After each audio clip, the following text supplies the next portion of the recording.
제가 이제 준비한 이 자료의 제목은 한국의 언어와 문자 이렇게 이제 되어 있습니다. 자, 여러분들이 지금 이제 3년째 한국어를 전공하고 있잖아요.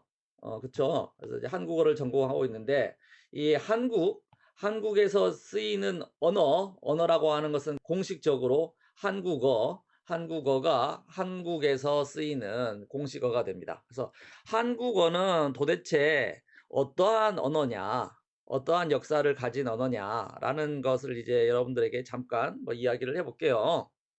그 언어를 학문적으로 연구하는 것을 이제 언어학이라고 하죠.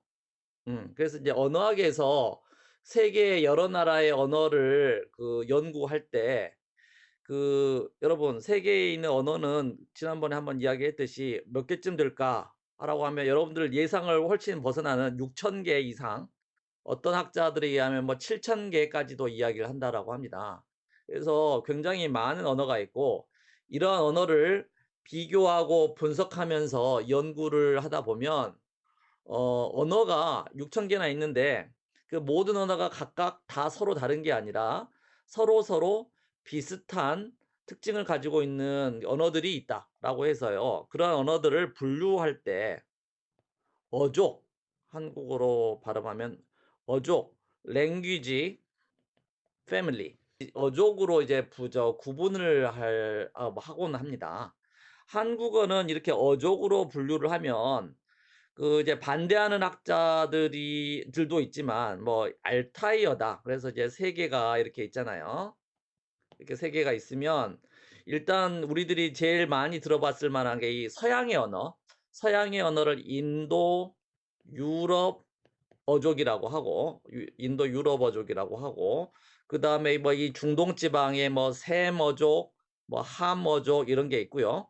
태평양 지역에는 또 태평양 그 지역의 언어 어족이 있고 이렇게 이제 이 아시아 북부 지역에 걸쳐서 있는 그 언어들이 비슷한 특징을 가지고 있다라고 해서 알타이 어족이라고 해요.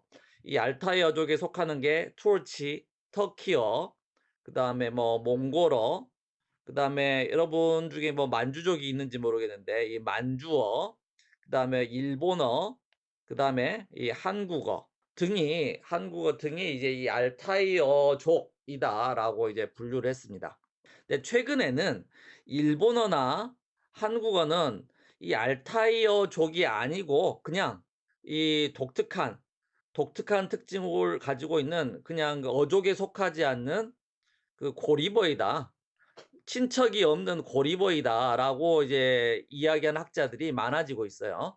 많아지고 있는데 이제 기본적으로 이러한 언어들은 이 주어, 목적어, 동사의 순을 가지고 있고 이 밑에 있는 여러 가지 특징을 가지고 있다는 점에서 한국어가 말타이어다라고 뭐 이제 말을 하는 학자들이 예전에는 많이 있었습니다.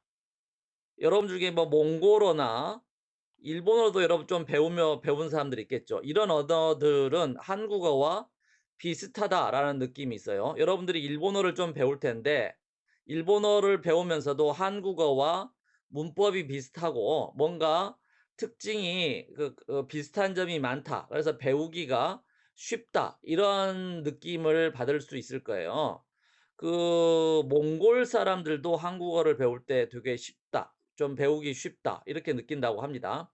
터키어도 그렇다고 해요. 그래서 이제 그렇게 비슷한 특징을 가지고 있는데 그것은 언어학에서 이 알타이어 어족 이런 걸 어족이라고 하죠. 어족에 속하는 것 같다라고 하는 그런 특징을 가지고 있기 때문에 그렇습니다.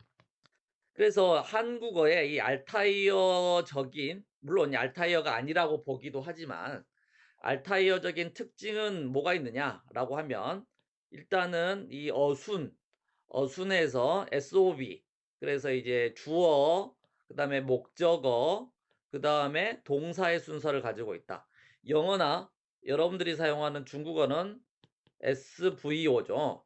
주어 다음에 동사가 나오고 그 다음에 목적어가 나오는 그러한 어순인데 이제 한국어나 뭐 일본어나 위에서 적고 있는 이 알타이어 계통의 언어들은 그 SOV 목적어가 먼저 나오고 동사가 그 문장의 맨 마지막에 나온다라고 하는 그러한 특징을 가지고 있습니다. 그다음에 뒤에서 이제 또 설명을 하겠지만 한국어는 교착어의 성격을 가진다라고 이야기해요. 교착이라고 하는 게 이제 뭐 풀 이런 거잖아요.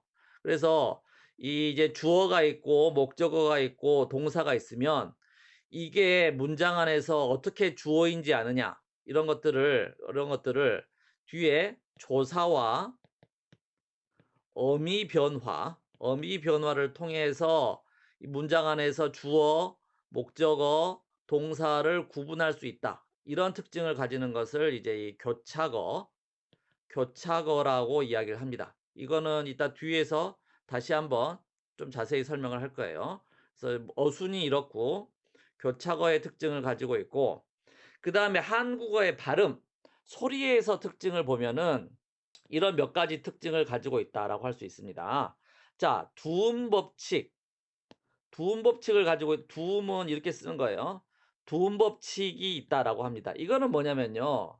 여러분들 여자 또는 뭐 역사, 리시 이러한 단어들 이렇게 쓰죠. 근데 원래 이 여자는 이 발음이 이렇게 되죠.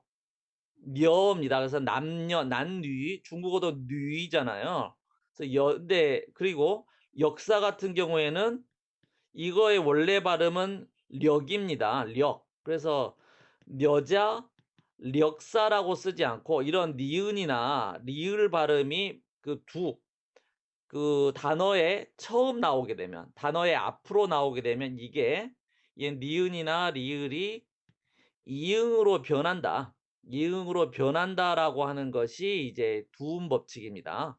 그래서 한국어에서는 두음 법칙이 상당히 잘 지켜지고 있는 편입니다.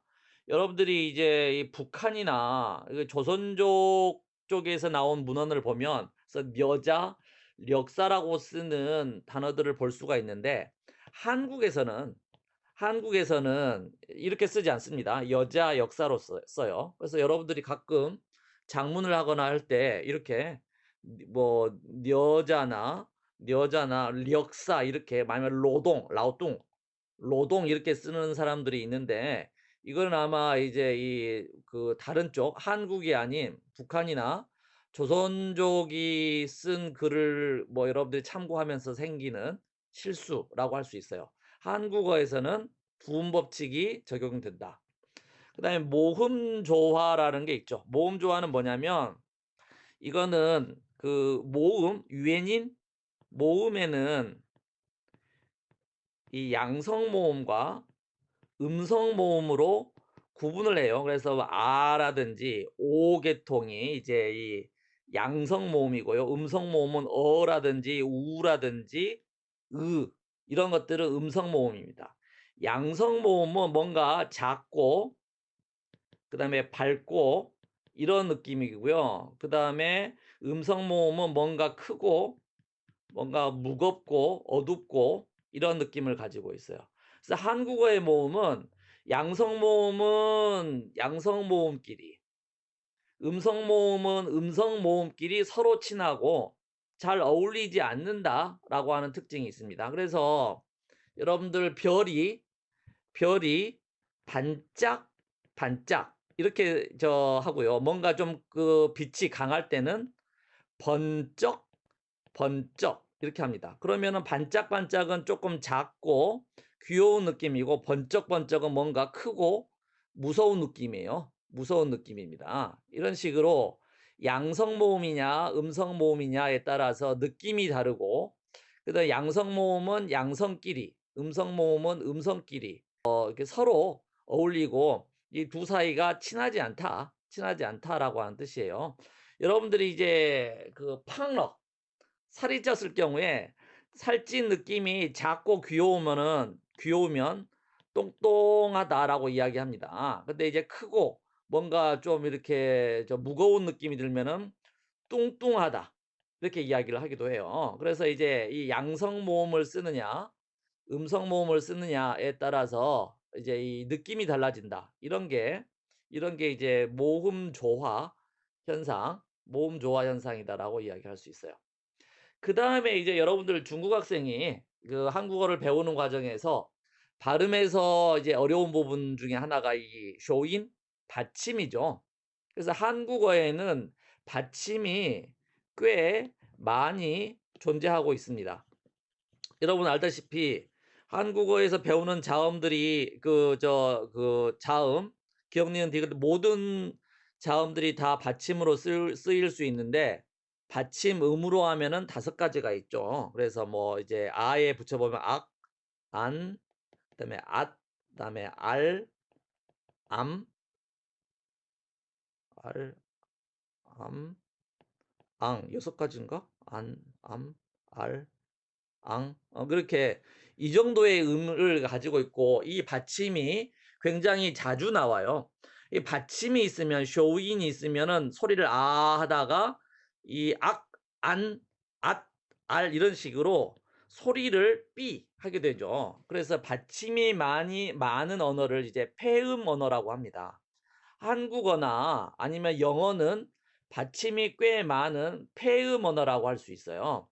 근데 이제 여러분들이 사용하는 중국어나 아니면 일본어는 받침이 사실 별로 없죠. 그래서 이렇게 받침이 많이 없는 언어를 이제 개음 언어라고 부르고 있어요.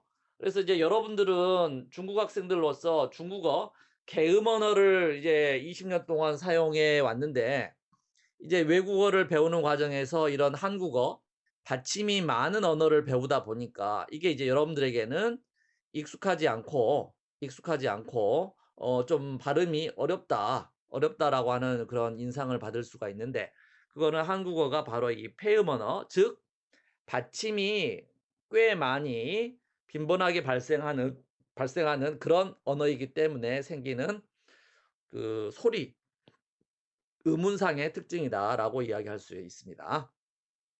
자, 그다음에 이제 이거는 이제 한국어의 대체적인 특징이고요.